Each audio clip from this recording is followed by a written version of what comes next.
Right guys, so today's topic is communication. If I talk from the exam perspective, this is a very important chapter, because in exams on a trend basis we have seen that there are approximately 4 questions, right? There are approximately 4 questions which are asked from this topic, and each question carries 2 marks. So basically 4 questions into 2 marks each. So out of your 40 marks of BCR, 8 marks come from communication. Good thing is that they don't ask long questions from this particular topic. Only 2 mark questions are asked, so it's relatively easy to answer, and also from time perspective, right? If you know the answer, it does not take much time to answer it. Now, if I talk about this topic, this is a very interesting topic, and it's also very easy to learn, because if we talk about communication, right? Communication is something which happens from the time of birth of an individual, and it lasts till the individual dies. For example, let's say when a newborn baby is born, he or she cries. So that is the first communication, right? He or she does not speak, but he or she cries. And this crying indicates that everything is alright, the baby is able to breathe.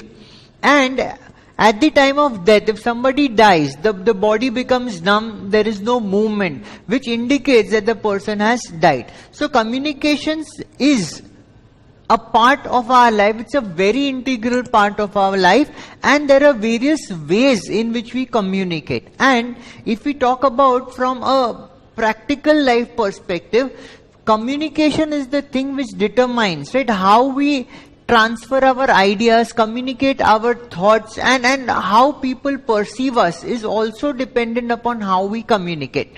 So if I am to ask you, if you could put it in the chat, that what are the various ways in which we communicate, right? What are the various ways in which we communicate? Quickly put in the chat that what are the various ways in which we generally communicate. I am waiting for your responses.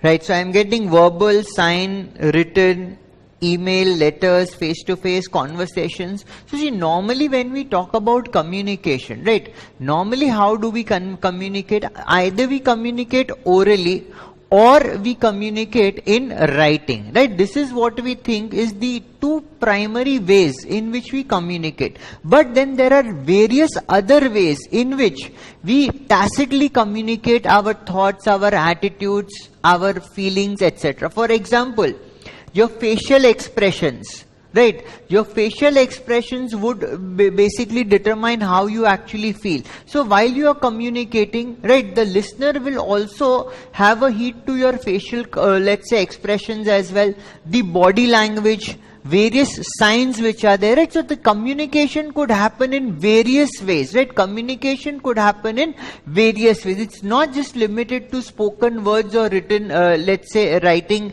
in the form of writing, but it may happen in form of body language, in form of your facial expressions, in form of the tone which you are using, right, in form of the, let's say, the hand expressions, right? So there is a lot of way in which the communication is made. So let us first understand the definition of communication. See, we have put in a lot of effort in terms of putting through these notes on communication, because this is an important chapter.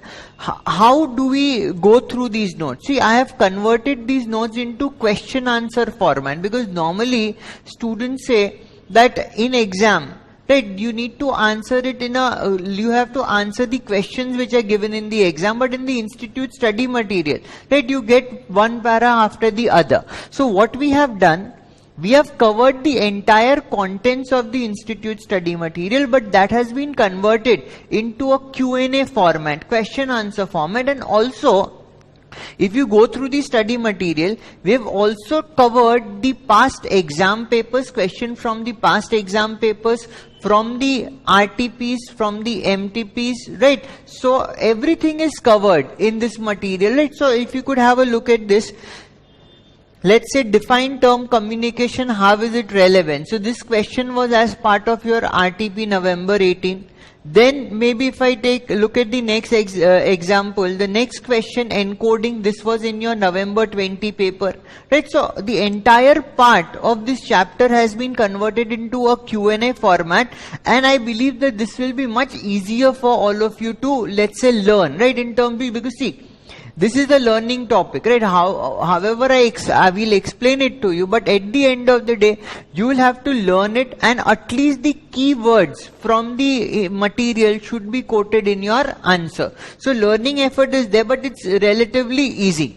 Let us have a look at the definition of communication, right? Let us have a look at the definition of communication. So communication has been defined as the process of exchanging information, right? What is communication? Communication is the process of exchanging information, exchanging ideas, thoughts, feelings, and emotions. And how do we communicate these ideas, information, thoughts, feelings, etc.? We may either, let's say, communicate in terms of speech, maybe in terms of signal, which is your facial expressions, maybe your body language, etc.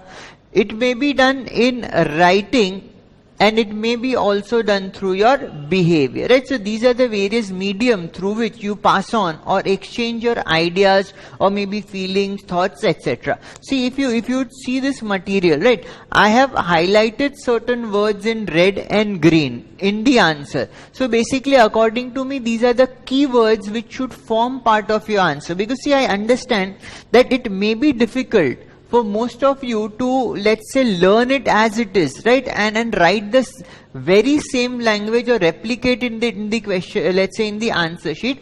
But even if you are doing it in your own words, try to ensure that these keywords are part of your answer.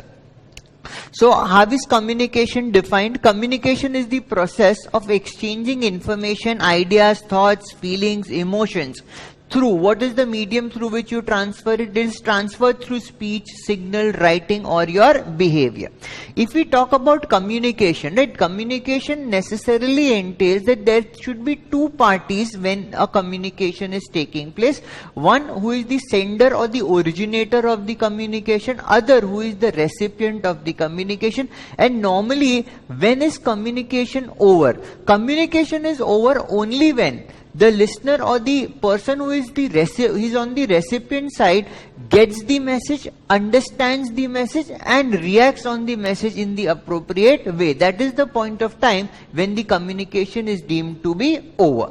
So it says, in the communication process, a sender, right, a sender who is also known as the encoder, encodes a message, and then using a medium or a channel. See, what is this medium or a channel?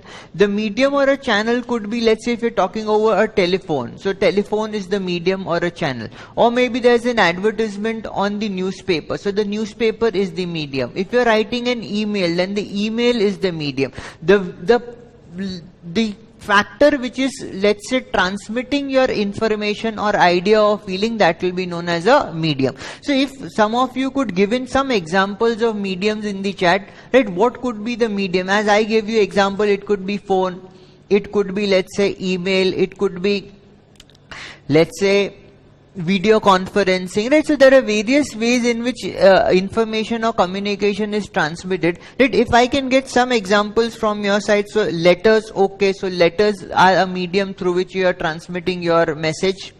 What else could be medium for transmitting your communication?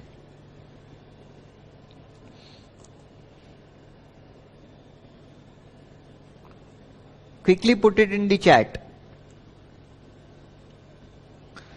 By that time, we'll continue.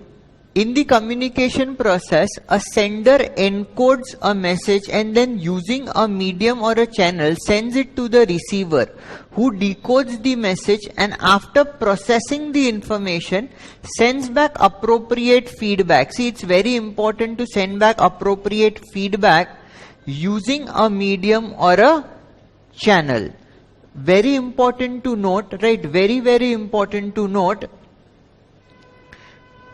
that a communication is supposed to be complete or effective, right? They could ask you a question that when do you deem a communication to be complete or effective? A communication is supposed to be complete or effective only when the listener responds relevantly and appropriately, right? So, see, if I'm saying something, right, just saying that particular thing does not result in completion of that communication or that communication being effective. The communication is complete and the communication is effective only when the listener responds relevantly and appropriately. So I have highlighted this sentence. Ensure that this sentence form part of your answer.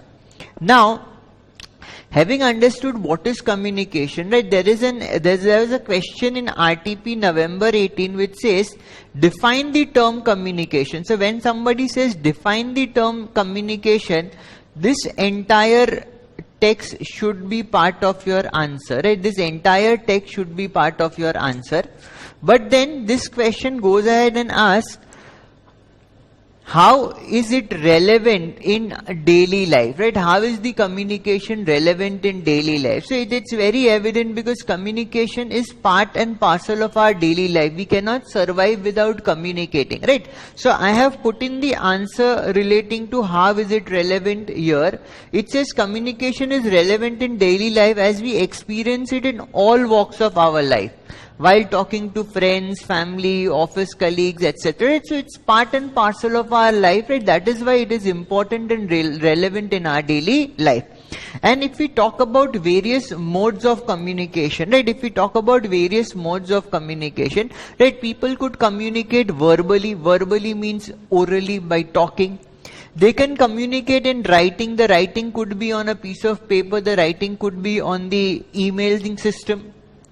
Then you communicate through your posture, through your body language, right? So if you look at people sitting here, maybe she looks tired or bored, right? Then he's busy working, right? He's in a relaxed mode. She looks to be a little, both of these girls looks a little bit of tense, right? So looking at their body language, you can determine that what mode or what phase a particular person is in.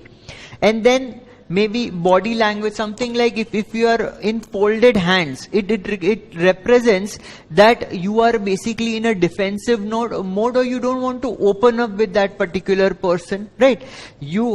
Somebody, let's say if you're sitting like this, it could say that you are arrogant, right? If you are dejected, it may feel that you are annoyed, right? So various facial expression, the way your body posture is will also communicate things about you. Then facial expressions are there, right? Somebody is happy, then angry, sad, right? Then your, let's say, appearance, right? Your appearance also talks a lot about you. Let's say if you're going for a meeting, right? If you're well dressed, it says that you are serious about your work. Yeah, you're looking up to the opportunity which you have come to discuss. But if you are casually, let's say, dressed in a formal setup, right? It says that you have a casual attitude. It may appear that you are not taking things seriously, right? So a lot of things, maybe even if you don't, let's say, give heed to it, but still it is communicating a lot about you. Then there are symbols, right? Maybe it says that there's a dustbin which is here, right? And then there are a lot of signs which are there which also communicates, right? And then let's say requires it to take an appropriate action.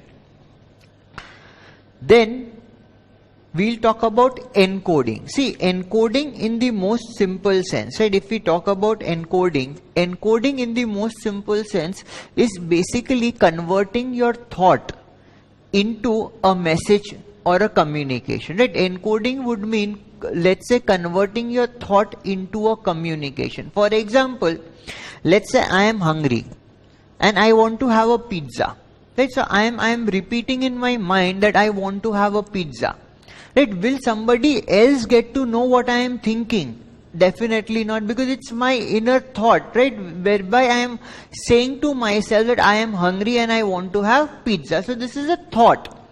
How do I communicate it? Maybe on the telephone I will place an order, or maybe on a mobile app I'll place an order. So basically the act of converting your thought into a communication, right? The act of converting your thought into a communication is known as encoding, right? The act of communicating your thought into, let's say, a message where the other person is able to receive it and understand it will be known as encoding.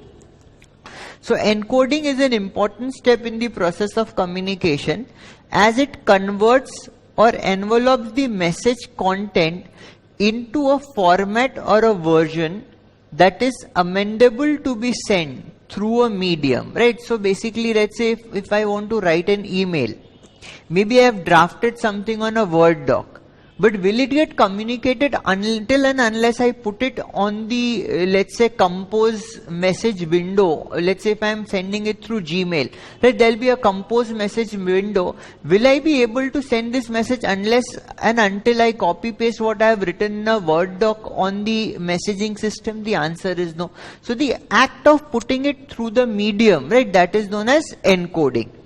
It adds certain specific details to the message so that it can be easily sent across the medium and can be easily interpreted by the receiver at the other end of the medium.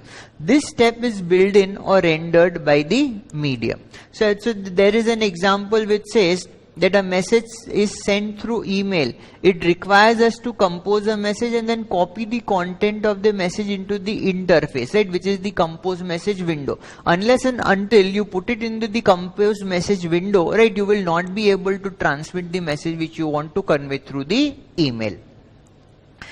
Then we'll talk about process of communication, right? So what is the process of communication? See, whenever you want to communicate, there has to be a reason for communication, right? First, there has to be a reason for communication, right? So the first step is the purpose or the reason for communication, right? The first step is the purpose or reason for communication.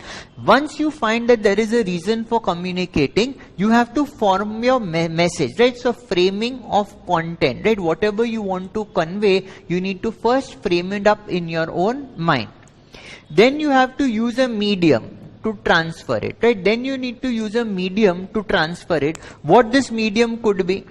This medium could be internet. This medium could be, let's say, written text, WhatsApp, speech. You can talk about it. Maybe you can send a picture, maybe a gesture, right? So there are a lot of mediums through which you will communicate.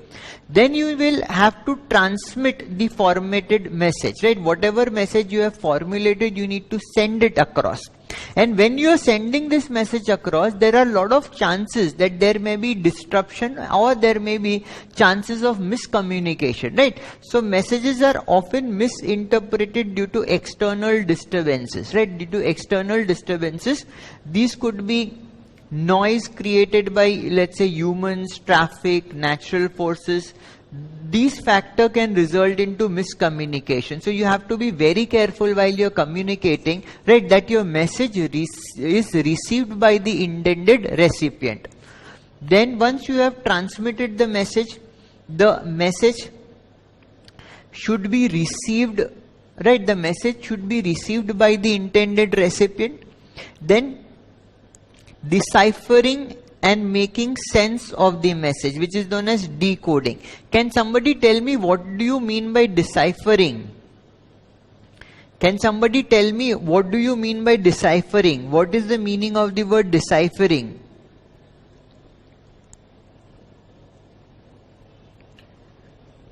Can somebody tell me what do you mean by deciphering? Basically, deciphering would mean converting a code into an understandable language, right? You could write here converting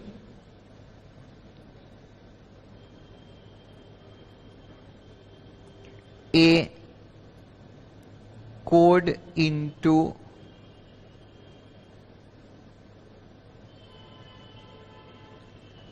understandable language, right? Convert. So it is converting a code into an understandable language, because we know that the computer system does not understand our normal language, right? It understands the codes, and then these codes are again reconverted into the language which we understand, and then interpreting, and finally you have to interpret and figuring out what the receiver thinks is the real message, right? So let's say I may say something, right, and you may understand it in some other perspective, right? So you have to also think about that whether the sense in which you are trying to communicate with the recipient, whether the recipient has got the meaning in the same sense or not, right? Then the next question says difference between general English and business English. So see, English is a language. General English and let's say business English are two different ways in which the communication is made. Maybe general English is a casual way of speaking, whereas business English is basically systematic and done in a formal way, right? So the approach and objective of the two languages are different. The approach of general English is basic, conversational, day-to-day usage of words. So basically it's more casual in its approach, right? It's more casual in its approach. Business English is systematic and complex, right? Business English is systematic and complex because it is used for formal purpose. Then we'll talk about different types of communication, right? What are the different types in which, or the different mediums or the ways in which communication could happen, right? So the different types of communication, we have divided it into two categories based on the communication channel that you are using and based on the purpose and style in which the communication has been made. So based on the communication channel, we can divide it into three categories. First, which is verbal. Verbal includes both written communication as well as oral communication. Please be very careful about it. Generally, when we say verbal communication, right, primarily we are referring to oral communication. But whenever we talk about verbal communication, it includes both. It includes written communication as well as it includes oral communication. Then, as we have discussed that communication takes place in non-verbal ways as well, right? Even without spoken words, you can communicate a lot. And majority of our communications, you would be surprised to know, are basically through non-verbal modes, right? So this non-verbal communication will have 5 parts: physical non-verbal, paralanguage, aesthetic, appearance, and symbol. And then there is visual communication. Right? So these are based on the channels of communication used and based on the purpose or style, right? It could be formal communication and informal communication. We know that formal communication is usually used for business purpose. Informal communication is usually between friends, relatives, right? When you share a particular comfort level with a particular person. Now we look at each one of these in detail, right? Now we look at each one of these in detail. Please remember that I have marked the keywords which you are supposed to use in the exam. See, please remember, whenever you are answering a theory paper, if you can learn what has been given in the material and you can replicate the same thing word by word in the answer script, it's nothing like it. But maybe most of you may not be able to do it, right? A lot of us face a problem in, let's say, mugging up things word by word and replicating it on the answer sheet. You can use your own words, but the key words which are there in the answer should not be missing. So for that purpose, whenever in this document you see that there are words in caps, or maybe there are words which are in, let's say, red, green, highlighted, right? You have to ensure that you learn those keywords and they are part of your answer. Now let's talk about verbal communication, right? What is verbal communication? It involves use of word and language. So this should be there in your answer, right? What is verbal communication? It involves the use of words and language, right? Verbal communication involves the use of words and language, right? So whenever you're using words and language to communicate, right? Words and language to communicate, it will be known as verbal communication. In delivering the intended message, though verbal primarily refers to spoken medium, right? Because as we discussed that normally when we say verbal, we refer it to oral or spoken medium. However, verbal includes both. Please remember, verbal includes both. It includes written communication as well as oral communication, right? Verbal includes both written as well as oral. So whenever, if in the exam you get a question, what is verbal communication? What you have to state that it involves use of words and language, right? It involves use of words and language in delivering the intended message. Normally, by verbal, we understand words spoken or oral communication. However, right, verbal communication includes both written communication as well as oral communication, right? Then we look at what do we mean by written communication and what do we mean by oral communication. Very simple. When you are communicating in writing, please listen to this very carefully. Whenever you are communicating in writing, it is known as written communication, right? Whenever you are communicating in writing, right, in whatever mode, maybe letters, circulars, memos, emails, right, whatever format, SMS, WhatsApp, Telegram, whatever mode in which if the communication is through written mode, it is known as written communication, right?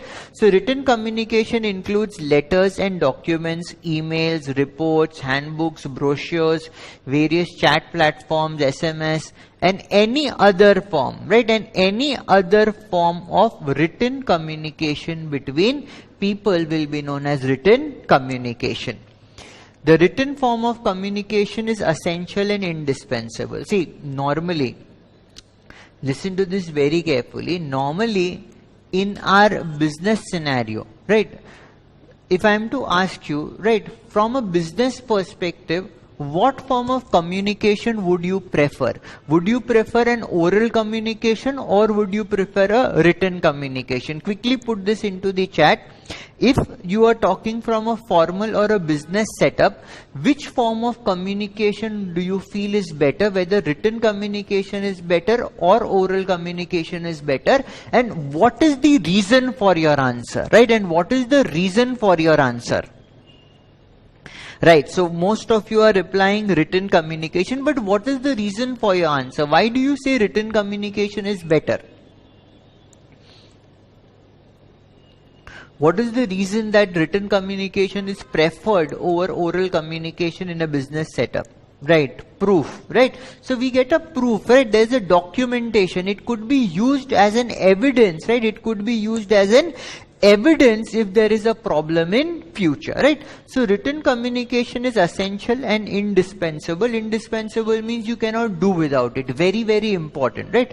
Indispensable would mean very, very important. You cannot do without it.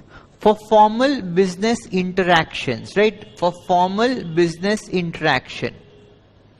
So there could be a question in the exam that which form of communication is essential or indispensable for formal business interaction? Written communication. Reason we have already noted that it acts as an evidence. It provides a proof of a particular discussion or a communication had been taken place and what were the details of those communication. So the written format of communication is essential and indispensable indispensable for formal business interaction, which could be in form of contracts, memos, press releases, formal business proposals, right? Anything under the sun. For legal instructions, for legal purpose as well, and it acts for documentation as well. It's very important. If you want to document something, it is always preferred that the communication is in writing, right? The effectiveness, very important, please note this, right? What are the factors on which effectiveness, what are the factors on which the effectiveness of written communication would depend upon, right? Effectiveness would depend upon the writing style, how well you write, right? Your writing style should be clear, precise, and it should not have any opportunity for, let's say, misinterpretation, right? Then the grammar, your vocabulary, and the clarity with which you are writing, right? So effectiveness of written communication depends upon 4 factors, right? Effectiveness of written communication depends upon 4 factors: writing style, grammar, vocabulary, and clarity with which you are writing, right? Is it absolutely clear with everyone? Very simple. What is written communication? Written communication includes all modes of communications which are in writing, which could be letters, emails, memos, circulars, contracts, right? All sort of communication, chats, SMS, right? All sort of communication which are in writing, right? Under which format or which scenario written communication is essential? Under formal business scenario, for legal instructions and documentations, it is absolutely necessary that we use written communication.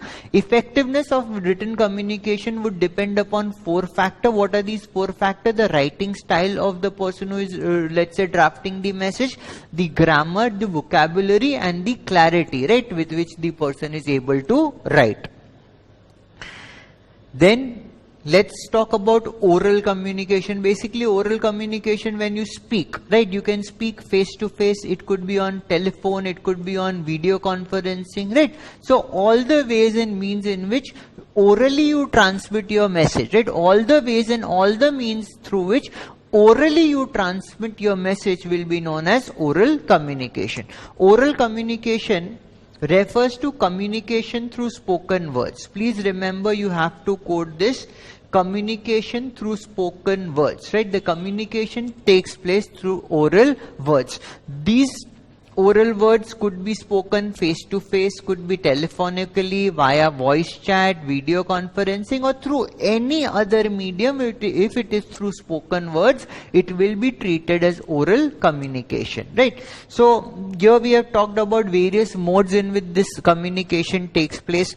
Maybe it takes place in form of lectures, conferences, seminars, meetings, informal conversations, gossips, etc. are part of oral communication, right? What is the factors, right? What are the factors on which the effectiveness of oral communication would depend upon? See, the effectiveness of oral communication would depend upon the clarity with which the person who is communicating is able to transmit his message, right? So it depends upon the clarity of the speech, the tone used by the speaker, because see, while we are let's say communicating orally, right, there are a lot of other factors also which help in our communication. Maybe our facial expression, maybe the hand gestures that we are using, maybe the tone which we are using, maybe the voice modulation. For example, maybe whenever I am speaking, right, if I am giving a lecture, normally I would go in one tone, and then if there's something which is very important or something which I need to emphasize upon, right,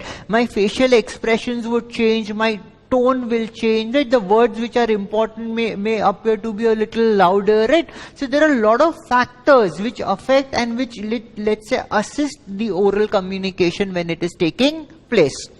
So effectiveness of oral communication depends upon clear speech, the tone used by the speaker. Speaking too high, you may not be able to listen to it properly, or speaking too low, right, let's say you would not be interested, because you have to make a lot of effort to listen to what is being said and you may lose interest. Speaking too fast or too slow, if somebody is speaking too fast, it's very difficult to keep pace. If somebody is speaking too slow, you might get bored and would not want to listen to him or her. Can impair the communication, right? Can impair the communication between the people, right? Can impair the communication between the people. So if you want to wrap this up, right? If what is oral communication? Communicating through oral words, right? Communicating through spoken words, right? What is oral communication? Communicating through spoken words. It could be face to face, through telephone, through voice chat, through video conferencing, or any other mode in which you are communicating through spoken words. Under formal setup, what could be the examples of oral communication? Lectures, seminars, conferences, informal conversations, gossips, right? These all would form part of your oral communication. What would determine the effectiveness of oral communication? The clarity of the speaker, the tone of the speaker, right, are an important factor to determine the effectiveness of oral communication. Factors like, let's say, speaking at too high volume or maybe at too low volume, going too fast or going too slow could impair, right, could impair the effectiveness of your oral communication. Then, even non-verbal communications such as body language, right, non-verbal communications such as body language and visual clues affect the quality of interaction among individuals or groups. So basically, see, as I've already told you, that whenever you are communicating orally, right, whenever you are communicating orally, right, there are various other factors also which would help you in your oral communication. For example, let's say if you are, let's say, inviting somebody, so you would say, would you come for a party? So you are courteous. Maybe you are saying to somebody like this, will you come for the party? So that becomes like you're charging on that particular person. You are disinterested to call him. You're just doing it for a formality and you want the other person to refuse, right? So there are various other factors, non-verbal factors like gestures, tone, body language, right, which would assist in your oral communication. Verbal communication is the easiest and fastest. See, verbal communication is the easiest and fastest because, see, while you are communicating in writing, right, the writing style, the vocabulary, the sentence construction, right, would act as a hindrance in let's say communicating your actual thoughts. But while you are speaking, it is direct and you can actually communicate your thoughts in a better way in oral speaking as compared to written message, right? So verbal communication is the easiest, fastest and the most successful form of communication, yet all of you would be surprised that it comprises only 7% of all human communication, right? Although verbal communication, which is verbal, again includes both, right? Verbal again includes both written as well as oral. It constitutes only 7% of total communications which we do as human beings. Then let's talk about the essential elements, right? Let's talk about the essential elements of oral communication. See, whenever you are communicating orally, the pronunciation that you use will play a very important role. So the pronunciation, listening and conversation, right? If you are let's say when you are communicating orally, right? Whenever you're communicating orally, if the listener is disinterested, right? If the listener is not focused on what you are saying, he or she may misinterpret or may not get the real idea which you are trying to communicate. Spoken grammar, your sentence constructions, etc., your vocabulary, the language style, your presentation, right? Whether you're doing face to face, whether you're doing through video conferencing, etc., right, would also depend, will also impact your oral communication, right? So these were the various essential factors in oral communication. Now we'll move on to the next category, right? This is the second category. The first category was verbal communication. The second category is non-verbal communication, right? So there were a lot of questions which are there in the RTP. So it hasn't come in the exam till now, so we could expect a question coming from this part, right? It says, what is non-verbal communication, right? What is non-verbal communication? Verbal communication, please remember, includes both written as well as oral, right? So what is non-verbal? Anything which is other than, right? Any means of communication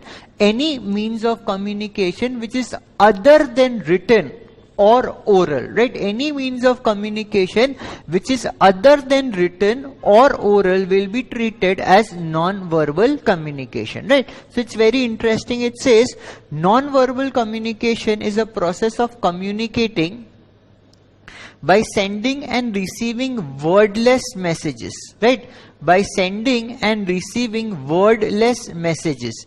There are messages, but it does not have words. It is neither in writing nor it is transmitted orally, right? These are through gestures, through body language, through your tone, right? There are various other ways in which you could communicate. The message can aid. Aid would mean help. The message could aid verbal communication, convey thoughts and feeling contrary to the words spoken, right? Contrary to the words spoken. So if you are meeting somebody, right? If you are meeting somebody, you're saying, I am very happy to meet you. So your expressions are like you don't like meeting that person, but what you're saying is, I am very happy to meet you. So you're very sad, right? Let's say your expression shows that you're getting irritated by looking at that person, but still you're saying that I am very happy to see you. So basically sometimes your expressions, your body language could contradict what you are trying to say. You're saying something else and your expressions and body languages are let's say conveying some other language. So your words and your actions contradict, right? So these messages can aid. So it can help and it can contradict. It can do both. It can also help. It can also contradict. These messages can aid verbal communication, convey thoughts and feelings contrary to the spoken words, or express ideas and emotions on their own. So basically these non-verbal communications are in form of body language, in form of signs, in form of, let's say, your facial expressions, in form of, let's say, various symbols which are used, right? Anything which is other than words spoken or written. Some of the functions of non-verbal communication in humans are complement and illustrate what you are saying in writing or orally, reinforce and emphasize, right? Reinforce and emphasize. So maybe something like, you have to do it. So I am banging the desk and saying, you have to do it. So it basically talks about my intention that there is no excuse approach which I am holding. When I am saying you have to do it, means you have to do it. Otherwise I will take an action against you. Right. So some of the functions of non-verbal communication in humans are complement and illustrate, reinforce and emphasize. Reinforce and emphasize means I want the homework done by tomorrow. So basically the tone has changed. I could say, please do the homework and submit by tomorrow. Or maybe I could say, I want you to submit the homework by tomorrow. So there's a difference. See, the words which are spoken are absolutely same. The words which I am speaking are absolutely same. But the way in which my body, my expressions, right, are reacting are completely different in both the cases and conveys a different message in the mind of the recipient. Replace and substitute, control and regulate, and to contradict the denoted message, right? So these non-verbal communication can assist the verbal or written communication, and they are good on its own as well, right? They are good on its own as well. For example, maybe you reach home from after meeting your friends, right? You reach home after meeting your friends, and as you enter, maybe your sibling would nod his or her head, or maybe give some eye expressions, which would indicate that your parents are not very happy that you have come late, please be cautious, right? So these sign languages, these gestures could communicate on its own as well, and they could also assist you in effectively communicating your message when you are doing it orally or in writing. These the types of non-verbal communications which we have already seen earlier: physical non-verbal communication, paralanguage, aesthetic communication, appearance and symbol. Now we look at each one of these right, one by one. First, we'll talk about physical non-verbal communication. See, you have to remember these by keywords, right? You have to remember these by keywords. I am writing the keywords against each of these which you need to remember, right? Physical non-verbal will mean body language.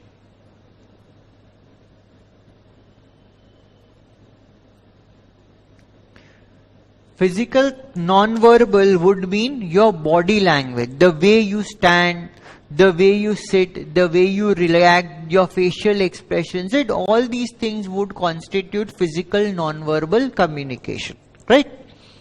An individual's body language, right? An individual's body language. What would this body language include? Right, what would these body language include? Your facial expressions, the stances, the gestures which you are giving, the touch and the physical signal constitute this type of communication. For example, maybe there are a lot of times when we shake hands, right? So I come across people that there are a lot of people who would shake hand very firmly. There are people when we shake hand, their hand is really loose. So if I am shaking hand with somebody and he's not, let's say he's not taking a good grip, what would it indicate? If you could put it in the chat. Let's say I am shaking hands with you and your grip is not strong, it is very, very loose. What would it normally indicate?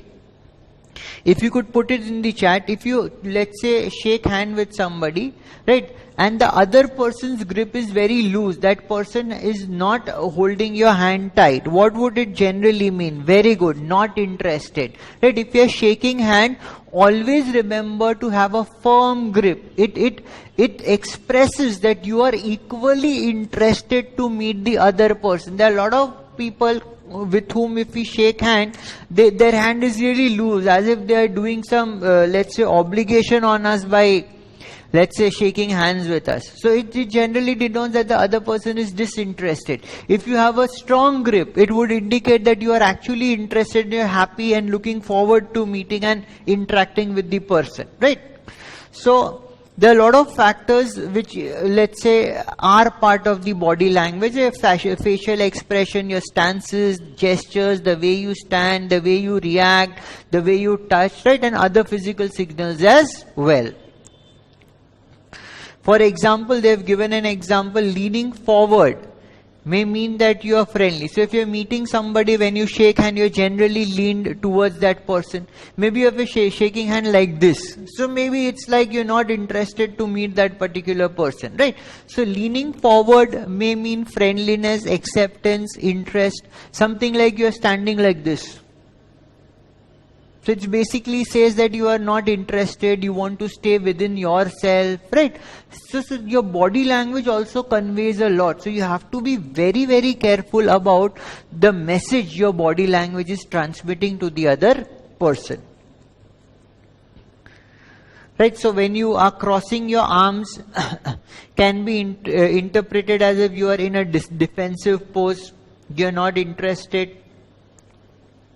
Research estimates that physical non-verbal communication, see, it's a very high number, account for 55% of all communication, right? Things like smile, something like a frown, pursing of lips, clenching of hands, something like when you are nervous, you are tapping your foot continuously, you're playing with your fingers, right? You're crossing your hands, right? So these would indicate that you are basically, let's say, nervous, you're afraid of a particular situation. So your body language talks a lot about your present situation. Then there was a question, body language speaks truth, while speaker may play with words to hide the truth. Comment. So basically, see, it's largely true that even if you try, see, there are a lot of circumstances, right? If we are sad, if we are, let's say, worried about something, right? You go to meet somebody, right? He or she may, let's say, on the onset identifies that something wrong with you. You may give a fake smile, you may put a cosmetic smile and say, no, it's everything is all right. But your posture, your body language, your tone, etc. will definitely reveal that something wrong is going on. So body language plays a very, very important role. So here I have drafted this answer. You could just go through it. It's part of the body language which we've already done. Right, so it says that in most cases body language will comprise facial expression, gestures, postures, etc., conveying speaker's intent which might not match with what he is saying. So I may say something else and my body language may contradict or reflect something else. But have you heard about the term poker face? Right, poker face would generally mean that with the face you are not able to identify what's going on in the mind of the person. So there are a lot of people who have, let's say, skilled to be poker faced, means you cannot, let's say, identify what's going in their mind with looking at their expressions and their body language. Right, so seasoned fraudsters and criminals can control their body language to match their words, hiding their true intent. Right, so there are people who would specialize in this skill and they may hide what is actually going on in their mind. Then the second term, paralanguage. Right, we talked about physical non-verbal. Now the second mode of communication under non-verbal is paralanguage. The way you say something. Right, the way you say something. Please note this very carefully. The way you say something. It's not what you are saying. It is the way you are saying. Right, it's the way you are saying. For example, let's say you go home, you ask your parents that what have they made for lunch, right? So maybe they tell you that pasta has been made. Now you cannot deny, there is no option. So there are two ways of reacting it. You would say pasta, wow, I would like to have it. So basically you are saying that you love to have pasta. In another circumstances you could say pasta, okay, good, I will have it. So basically it shows that you are disinterested, but now it's already made, so you will have to have it, right? So it's not what you are saying it, but it's actually the way you are saying it, right? The way you say something, more than the actual words, reveal the intent of the message, right? The way you say something. So when the keyword will be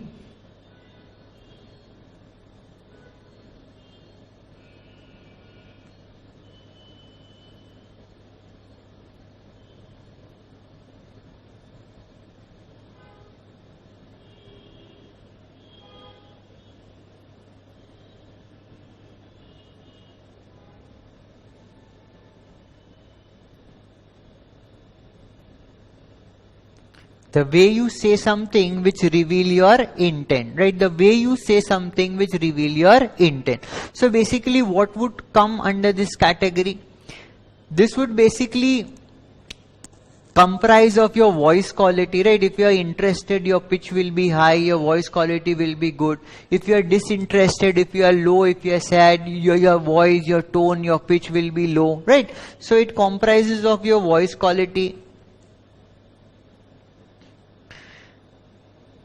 intonation, pitch. You stress upon something like I want this to be done. So basically I am stressing on this particular thing. The tone which you are using, your tone could be commanding. I want you to do this, or maybe I want you to do this. So basically there are same words may be spoken, same thing may be spoken, but the quality of voice, the pitch, the stress, the tone, etc. would make a whole lot of a difference. The style of speaking communicates approval, interest, or lack of it, right? So if your friend asks you that we are going for a party tonight, would you come? Oh wow, party, yes, I would love to come. Or maybe to the same question, party, okay, I will come. So basically you are indifferent, it does not excite you much, right? So the way you say something, the way you express yourself, right? The way in which it has been said is your para-language. Then aesthetic communication, right? Aesthetic communication is basically, let's say if you recently had a breakup, right? You would, let's say, listen to Arijit Singh, you would listen to all those breakup sad songs, right? And if you are in a very high mode, you would like to listen to something which is upbeat. Maybe if you are painting something, right? Whenever you are painting something, it will reflect the mood in which you are, right? So things like art forms such as dancing, painting, sculpture, music are also means of communication. They distinctly convey the idea and thoughts of the artist, right? Basically, your idea and your thoughts will be reflected in your work. Your idea and your thoughts will be reflected in your work.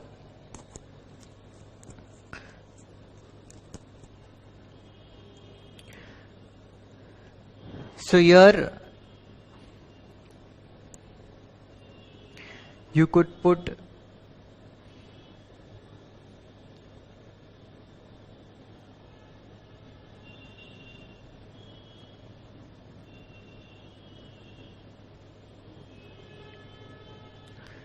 etc. Right? The things which you do would convey your thought process. Then your appearance, right? Then your appearance. See, please remember, your appearance is the first thing. Your appearance is the first thing which somebody will notice when you appear in front of him or her. And your appearance talk a lot about you, right? Your appearance talk a lot about you. If you are shabby, if you are not properly, let's say, dressed, it would talk about your casual attitude. Maybe you are not in a good phase of your life.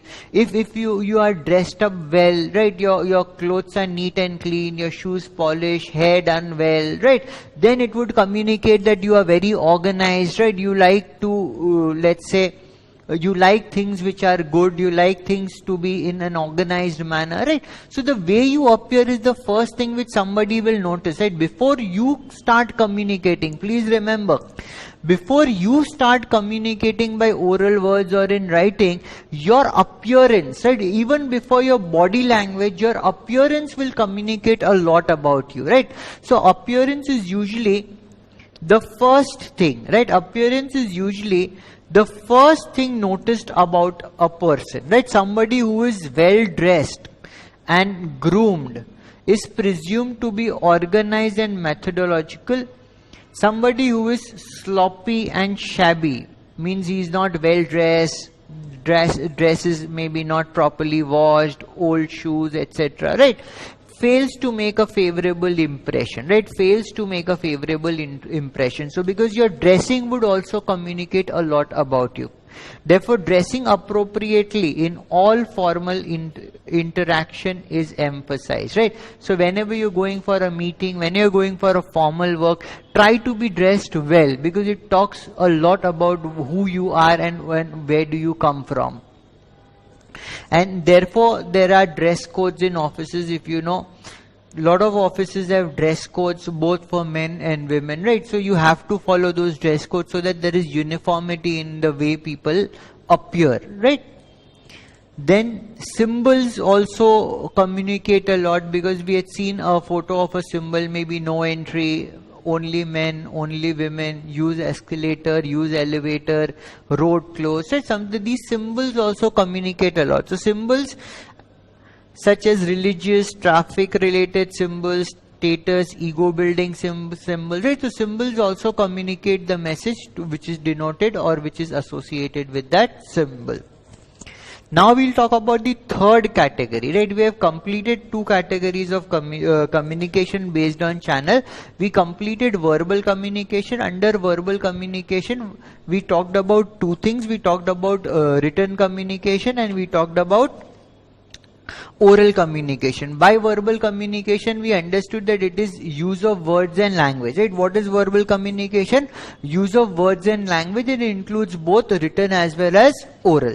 Then we talked about written communication. Written communication would mean when you are communicating something in writing, right? When you are communicating something in writing, any mode, letter, email, memos, and whatever mode, chats, WhatsApp, SMS, whatever, but it is through writing, it will be known as written communication. communication?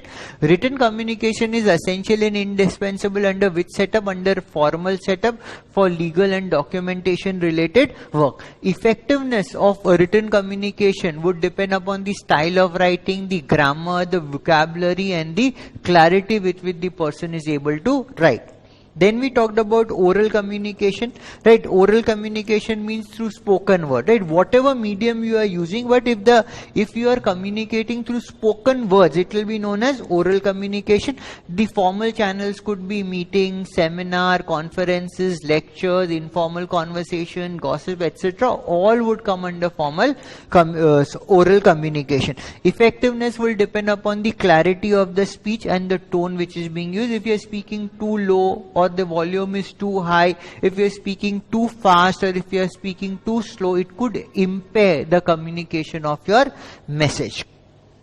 Then we talked about non-verbal. Non-verbal means communicating other than words, right? Communicating other than words, using wordless messages, right? Using wordless messages. Then we talked about 5 ways in which this could happen. This could happen physical non-verbal, paralanguage, then aesthetic communication, then it could happen through appearance, and then it will happen through symbol, right? So we are done with non-verbal communication.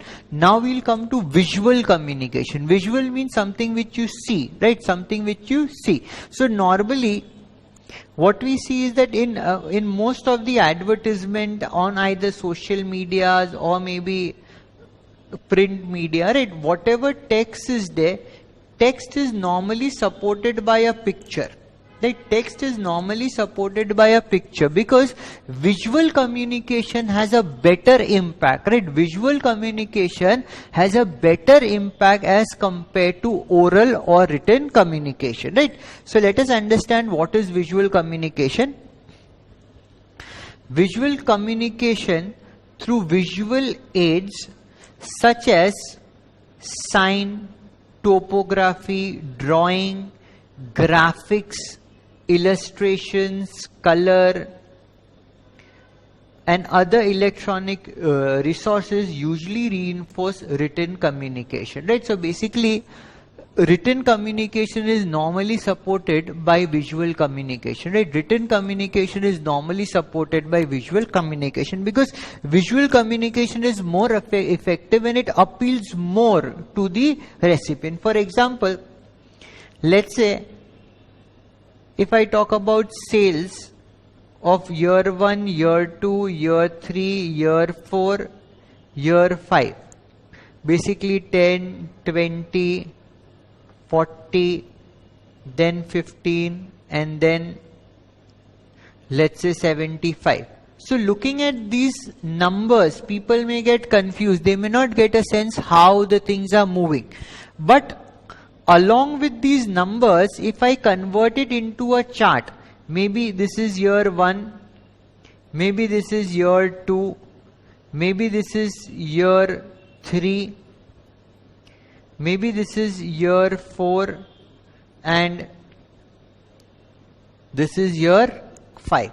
So looking at this chart, people could understand that from year 1 the sale increased, in year 2 from year 2 the sale increased, then there was a dip and then there was a significant increase. So normally written communications are supported by visual communication. Visual communications are basically pictures, drawings, graphics, illustrations, and all these would form part of visual communications. TV advertisements, right? Sometimes it may replace written communication altogether. Visual communication is a very powerful medium, right? Because video, looking at video is the most interesting thing which people do these days. It is the reason that the print and audiovisual media makes effective use of visuals to communicate their message. Visual like graphs, pie charts and other diagrammatic presentation convey clearly and concisely a great deal of information. They are essential part of office presentation these days, because something like pie chart would denote, let's say, sales for a particular product. So sales for product 1 is so much, for 2 is so much, for 3 is so much, for 4 is so much. So instead of remembering the numbers, people would remember the figures which they have seen. So immediately when you talk about this product, you would say, yeah, in the pie chart I saw that the maximum portion was covered by product 1. So product 1 has the highest sales potential.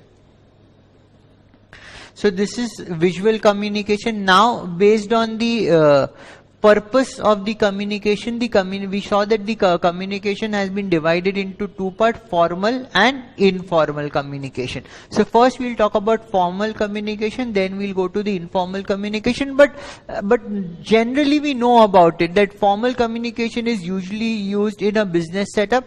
Informal communication is generally used between friends, relatives, etc. Formal communication has to basically follow some rules, whereas informal communication depends upon the relationship between the people who are communicating with each other. So formal communication, both written and oral, as we know, it follows certain rules, right? They follow certain rules. They follow certain principles and conventions in conveying the message. So basically, if it's a formal communication, right, you have to take care of how the communication is taking place. You have to take care about the structure. You have to see that it is courteous, it is drafted well, it is short, concise, you're using proper language, right? It has been drafted well, right? So certain rules, principles and conventions have to be used in conveying the message. The hierarchy in the organization has to be followed. So basically, if you are writing to your subordinate, your tone, your language could be a little different. If you are writing to your boss, your tone, your language, your style will be a little different. So basically, it also follows the hierarchy, right? If you are writing to your subordinate, the style could be different. If you are writing to your superior, the style will be different. The hierarchy in the organization has to be followed. Formal, format, style and language have to be used. You have to use formal format, your style should be formal and your language should also be formal. Now, formal communication can take place in three ways: vertical, horizontal and diagonal. Very, very important. Please pay attention to this. Formal communication can take place in two ways, right? Rather three ways: vertical, horizontal and diagonal. Let's look at each one of them. First, if we talk about vertical communication, right? Vertical communication, how it takes place is, look at this diagram. Look at this diagram, it will be helpful. The communication is taking place between superior and subordinate, right? The communication is taking place between superior and subordinate. So basically, the direction of the communication is information flows upward and downward. Please remember this, and if you could draw this diagram in the exam, it will be superb. Information can flow upward as well as downwards in the organization. The subordinate will provide data. The subordinate or the junior will provide data to the superior. Based on the data, right? Based on the analysis done on the data, the superior will give instructions or order to the subordinate, right? The superior will give instructions to the subordinate. The superior will use the data to make decisions. Right, the superior will use the data or the information to make decisions, and these decisions of the superior will be implemented by the subordinate. Is it clear to everyone? Is it clear to everyone? Information can flow upward and downward. See, when we are talking about vertical, upward and downward, right? When we are talking about vertical, information will flow upward and downward. This information will flow between superior and subordinate. So data that is collected, data flows up, right? If you have a look at this diagram, data flows up to the top levels of the management for the purpose of review and decision making. What is the purpose? Review and decision making. Data which has been collected flows up for review and decision making. Instructions and orders instructions and orders are passed down, right? Instructions and orders.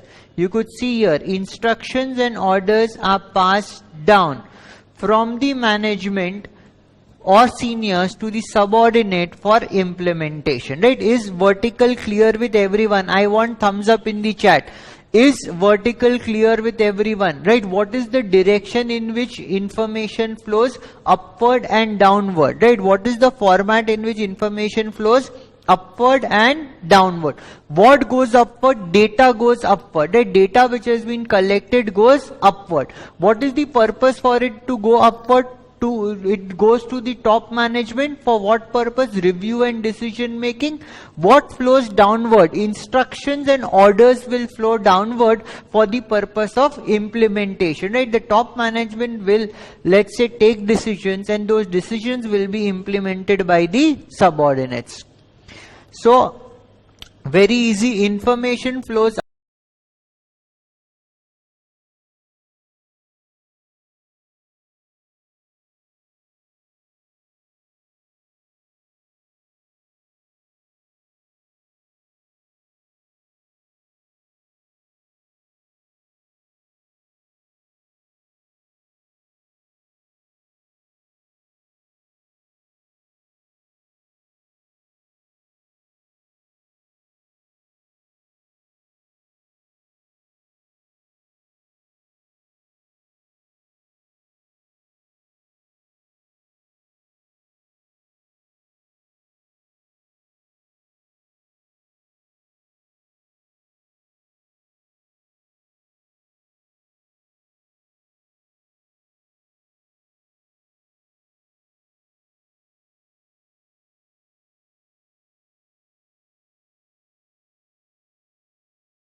informal information can flow from any source and in any direction, right? Means here we talked about, let's say, vertical, horizontal, diagonal, but in case of informal communication, anybody can say anything to anybody based on the relationship between those two people.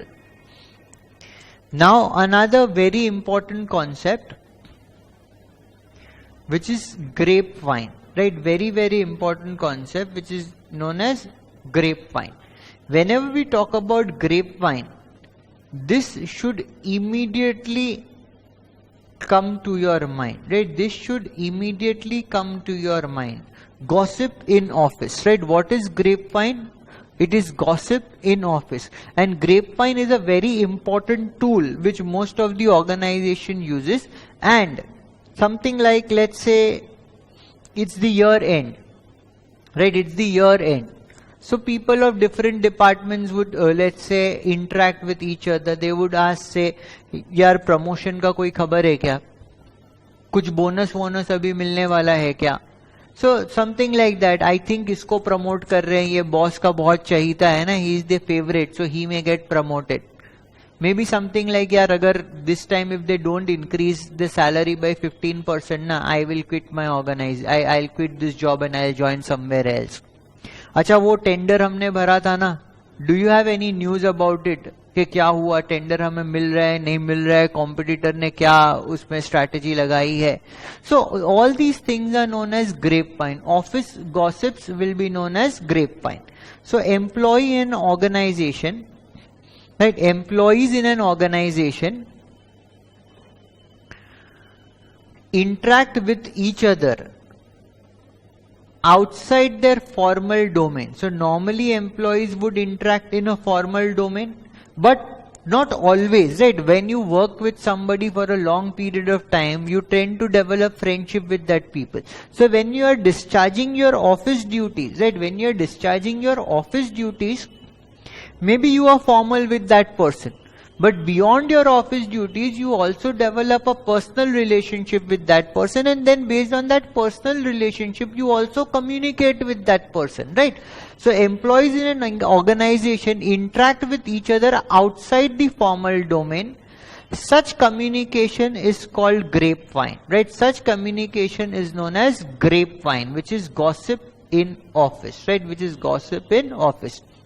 Employees of different departments and varied level meet and discuss, right? Meet and discuss matters casually and informally, right? They meet and discuss matters casually and informally.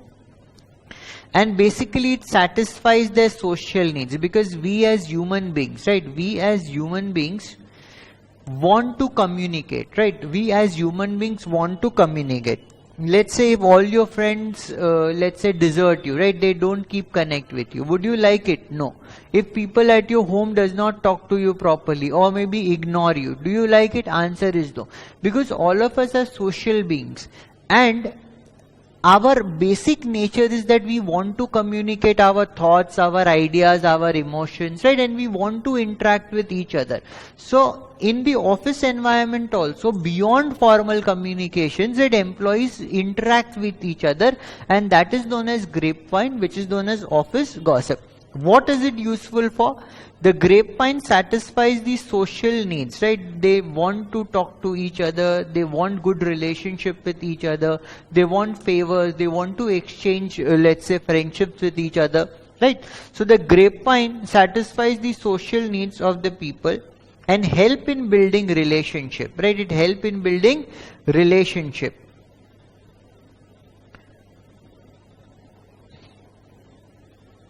It is also useful in addressing certain needs and grievances of the employee, right? So what happens na, for example, whenever we are sad, right? Whenever something goes wrong with us, we need somebody, we need some friend, we need somebody with whom we can share our, let's say, grievances, right? We can talk our heart out, right? So even in the office environment, when you are under stress, when let's say things are going too fast, when maybe things are going against you, right? You need somebody from that office environment to support you, to be with you, right? So therefore these are very helpful to satisfy the social needs of the employee. Now we'll talk about network in communication, right? Network in communication, right? So what do we mean by network in communication? This is also very important because it hasn't come in exam as yet, right? It was part of the RTP once. They could ask you a 2-mark question from here as well. What is network in communication? A communication network refers to the method or the pattern. Please remember, the method or the pattern used by an organization to pass on information to other employees in the organization. So basically, it is the channel through which the information or the communication takes place. Maybe some organizations are open. Maybe the lowest level of employee could go to the highest level of employee and talk and let's say sort things out. Maybe there are certain organizations where they follow the hierarchy very strictly, right? The junior will have to go to his boss and then his boss will communicate to his boss and so on and so forth. So basically how the channel of communication flows, right? Basically how the channel of communication flows in an organization is known as the communication network. Basically network would mean connecting point, right? Network would mean connecting point, right? How things connect is a network, right? How things connect is a network. So if this is connecting like this, then this is generally known as a network. So when we talk about communication network, would mean how communication would flow. In what pattern, in what method the communication will flow will be known as communication network, right? So a communication network refers to the method and pattern. Please use this word in the exam.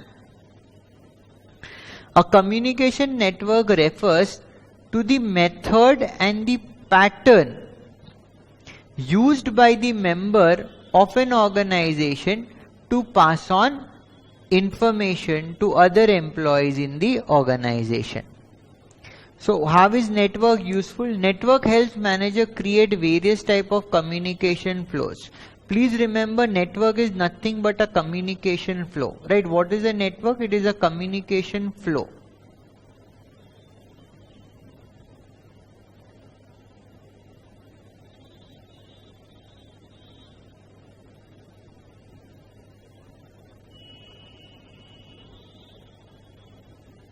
What I have written? Way or a path, right? It is a way or a path, right? It is a way or a path through which communication flows, right? It is a way or a path through which communication flows. A communication network refers to the method and the pattern, right? Method and the pattern used by an organization to pass the information. It helps in creating the communication flow according to the requirement of the task at hand. Some companies have established and predefined network of communication for specified ventures. So basically, there would be various organizations where there will be a set rule that if something has to be communicated, that particular thing has to be communicated in a particular way. For example, maybe in your school, if you have a problem, do you directly walk to the principal? The answer is no.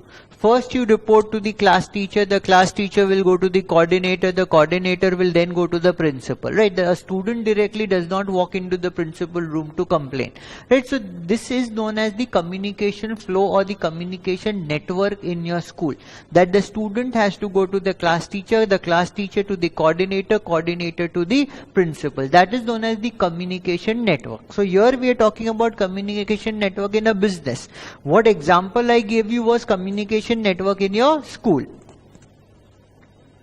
So the structure of communication within a company, right? How the communication network will be structured, right? How a communication network will be structured, right, will depend upon the size of the organization in terms of how many employees are there in the organization, type of communication channels that have been used, the number of person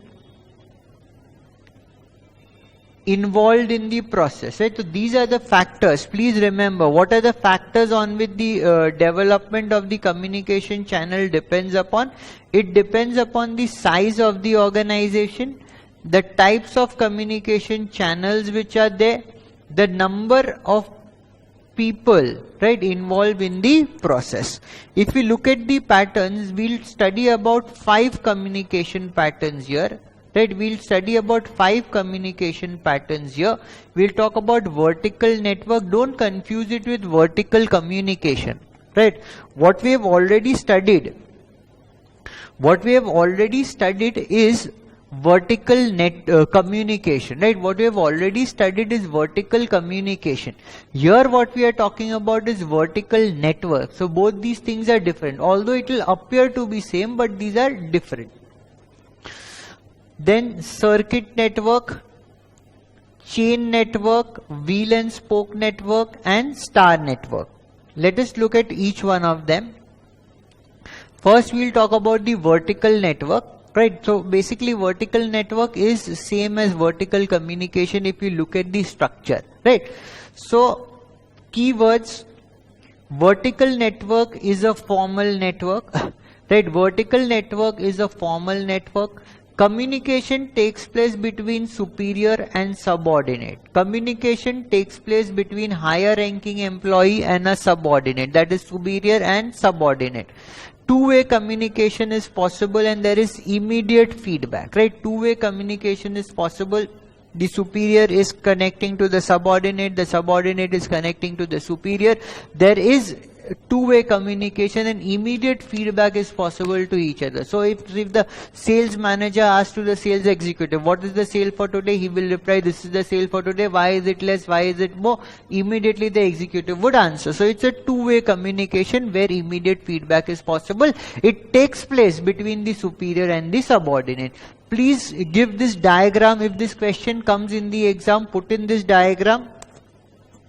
We have the supervisor at the top and the subordinate at the bottom. The communication takes place both ways. It moves downwards as well as it moves upward, and therefore immediate feedback is possible. As a two-way communication and immediate feedback is possible. So very simple. What is a vertical network? It is a formal network. Please concentrate and remember the keywords. What is a vertical network? It is a formal network, right? It is a formal network. Communication takes place between high-ranking employee and subordinate. Communication takes place between high-ranking employee and subordinate. It is a two-way communication and immediate feedback is possible. It is a two-way communication and immediate feedback is possible.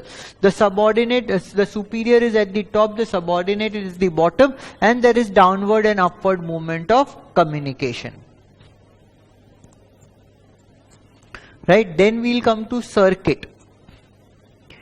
When two persons communicate with each other, sending messages and feedback. See, basically, here there is continuous communication.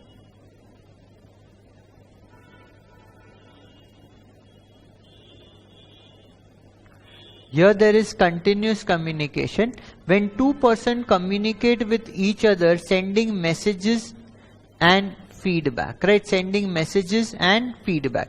The two people interacting can be colleagues, placed at the same hierarchical level. Please remember, here the two persons who are there are at the same hierarchical level. So if somebody could quickly tell me what is the difference between vertical and circuit. Quickly put it into the chat. What is the difference between vertical and circuit? I want to know what is the difference between vertical and circuit. Quickly put it onto the chat.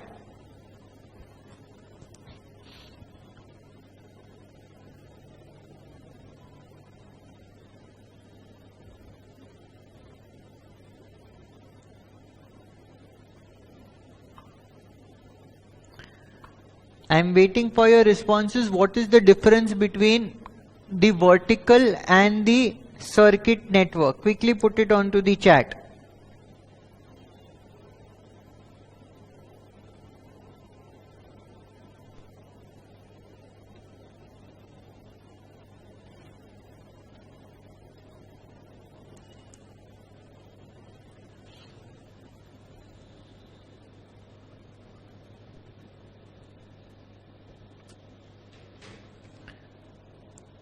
दूसरा phone देना. What is the difference between circuit network and the vertical network? See, what you need to remember, vertical network is between superior and subordinate, right? Vertical network is between superior and subordinate. Whereas in a circuit network, the people are placed at the same hierarchical level, right? There is continuous message and feedback which is taking place in circles, right? Continuous message and feedback is taking place in circles. That is why it is known as circular network, right? That is why it is known as circular network. Colleagues placed at the same level of hierarchy. In the first place, the people are not at the same level of the hierarchy in case of vertical, but in case of circular, the people are at the same level in the hierarchy. Then we'll talk about chain network. This is basically known as the chain of command, right? This is basically known as the chain of command. See how it goes. It's easier to understand this from the example. Have a look at this example. A will communicate with E and B. Note this down very carefully, you will understand why do we call it as a chain network.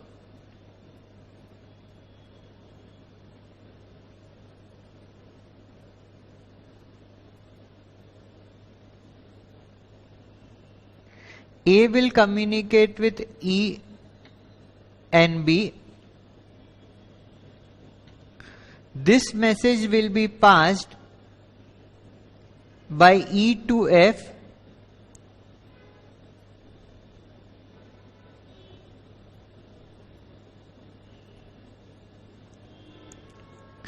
B will pass this message to C.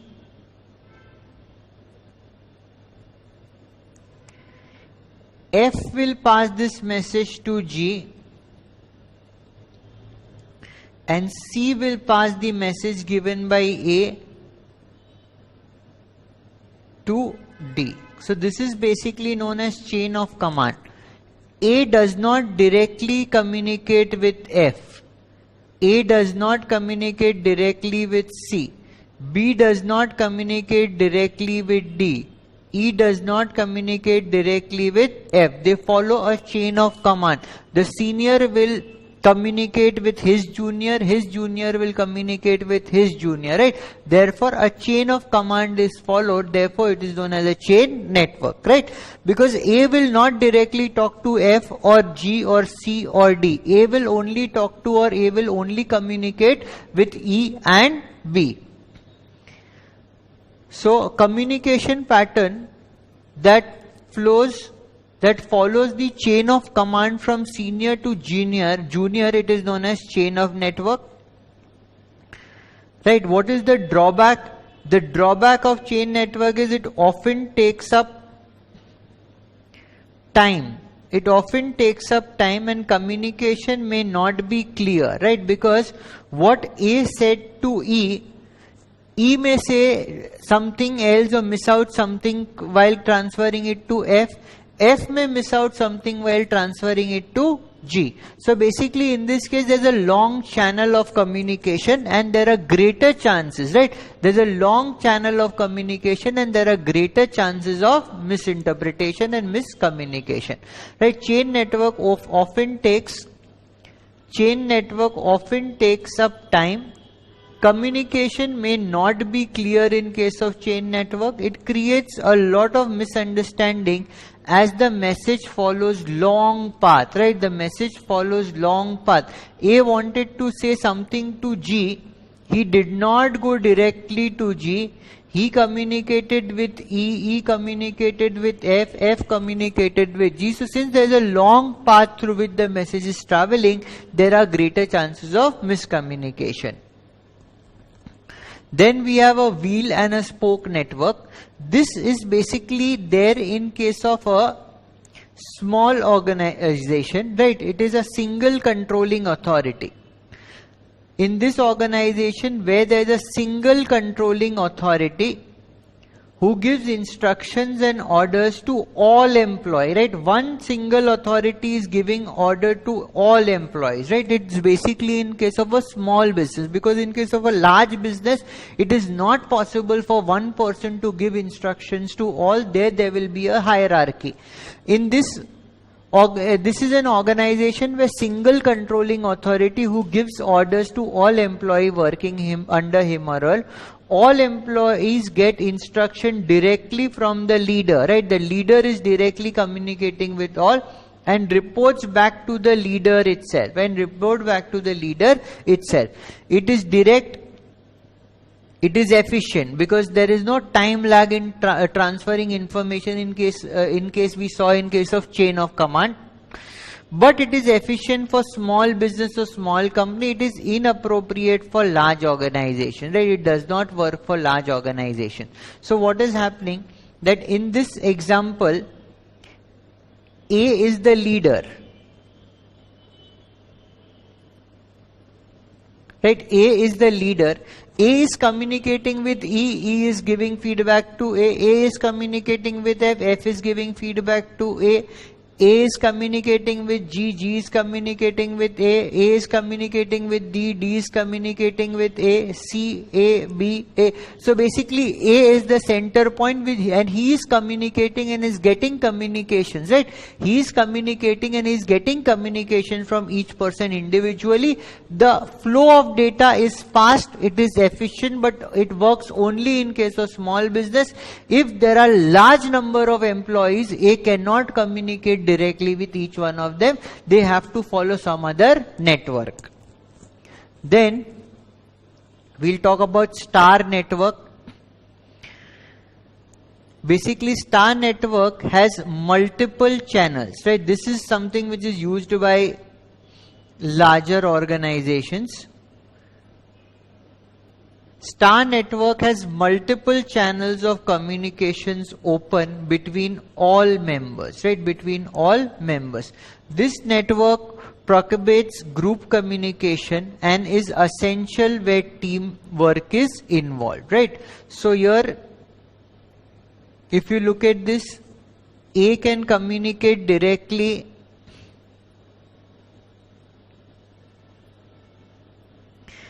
A communicates with Q, A communicates with D, D communicates with K, D communicates with A, M with K, M to Q. So basically this is a star because all the members can openly communicate with each other, right? So star network communication has multiple channels of communication open between members. This network propagates group communication, right? It propagates group communication. So which method is useful for group? Star communication is essential for teamwork. The members communicate and exchange information with each other freely and without any hindrance or hesitation, right? Each employee can communicate with each other freely and without any restrictions, right? So therefore we call it as a star network. Now if you are asked the question that which network is best, right? Which network should be best for an organization? Then you will say that it depends. Then you will say that it depends on the structure. What does it depend upon? It depends upon the structure and size of the company and the manner of communication taking place in the organization. It also depends upon the sincerity of the employees because the employees carry out the communication and properly defined process, right? How well the processes have been defined, right? These are the factors on which appropriateness of a network would depend upon. There are 5 factors: structure and size of the company, the manner of communication, sincerity of the employees, and properly defined processes. These factors would determine the appropriateness of a network. Now these things which you have already done, if they ask you what is the difference between wheel and spoke and star network, right? What is the difference between wheel and spoke and star network? So we have already done the star network, and we have already done wheel and spoke. So wheel and spoke is for small organizations. The star is basically for a larger organization where larger number of employees have to interact with each other. So wheel and spoke, a network with a single controlling authority. Star network, there are multiple channels of communication between all members. This works well in a small setup with few employees. This works in a large organization where there are multiple level of employees who are working. Again, difference between vertical and wheel and spoke. Vertical is a formal network, higher ranking to subordinate, two-way communication possible, where in case of wheel and spoke, there is only one person getting communications with all. So there is single authority, instructions and order of all employees are given by that person, and the feedback is received by that person only. Two-way communication happens, but useful only for small organization, right? Wheel and spoke is useful only for small organization.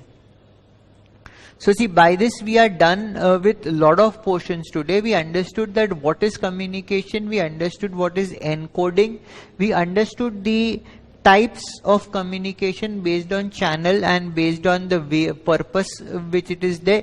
Based on channel we understood verbal, under verbal we understood written, we understood oral. Under non-verbal we understood that there are 5 modes of communication, which is physical non-verbal, para-language is there, aesthetic is there, then symbol is there, right, and then there is one more, which is appearance, right? And then under the purpose and style we understood formal communication and informal communication, and we looked at each one of them in detail. So in today's session what we'll do is that we'll keep our discussion till here, right? You all have this PDF shared with you, right? Please try to learn this today itself, because I think this is a 23-page document. We have already done 16 pages out of it. So these 23 pages are worth, and then there are a lot of diagrams, there are a lot of spaces which have been left in between. So effectively, if you remove the diagram spaces, and then there are a lot of questions which are there, effectively it will be, let's say, maximum to maximum it will be, let's say, 12-page document in terms of answers. Other than that, there are diagrams, there are questions, etc., which are occupying space. If you learn this little content, I am sure you will score 8 marks. We'll keep it till here in today's discussion. The next discussion will in the next session we'll start on with characteristics of communication, but it is absolutely necessary that you learn this today itself, right? Because we have discussed this today. You have heard this, and the memory, your memory has the content right now. If you go through this once again, I am sure that it will help you to retain it, and this will be done forever.